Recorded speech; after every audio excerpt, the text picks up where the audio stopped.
Dans un département qui est marqué par une problématique démographique importante, qui est marqué par un vieillissement de la population, par des afflux de population importants à l'été, on a observé un doublement du nombre de passages aux urgences en l'espace d'un peu plus de 13 ans. On est passé de 90 à 180 000 passages par an. Donc ça a des retentissements importants sur l'organisation des urgences, puisqu'on a assisté à un engorgement.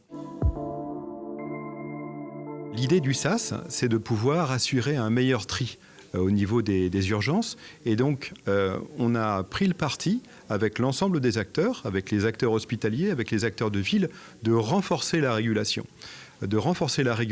Pour avoir une meilleure orientation des patients sur la médecine hospitalière et sur la médecine de ville. Il s'agit d'apporter une réponse. Par exemple, une maman a son enfant a la température, il y a un peu d'inquiétude, donc ils peuvent contacter le numéro 116 117 ou s'il y a une urgence, l'appel d'urgence. Et à partir de là, justement, nous nous sommes organisés pour pouvoir décrocher rapidement. Et donc, à travers un certain nombre de questions, l'agent dit, voilà, là, il faut passer à un médecin, ou ça peut être juste des conseils d'orientation pour une prise de rendez-vous, parce qu'il n'y a pas d'urgence, ou ce sont les conseils médicaux. Les effets ont été immédiats. On a observé en 2022, à peu près, c'est une vingtaine de milliers d'appels au 15 116 117. C'est 50% de plus qu'en 2021.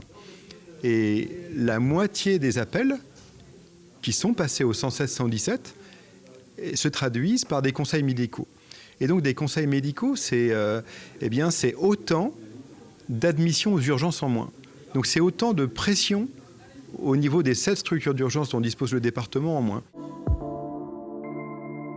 C'est un début d'organisation. Nous allons déjà mettre en place et on est en train de signer une convention avec les dentistes pour pouvoir apporter une réponse au niveau des urgences. Nous avons également recruté des dentistes au niveau de l'hôpital pour pouvoir répondre aux besoins, mais ça passe justement par ce SAS pour qu'on puisse trier en fonction des urgences, des besoins. Sur l'année 2023, on a encore, ils vont connaître une évolution, une montée en charge.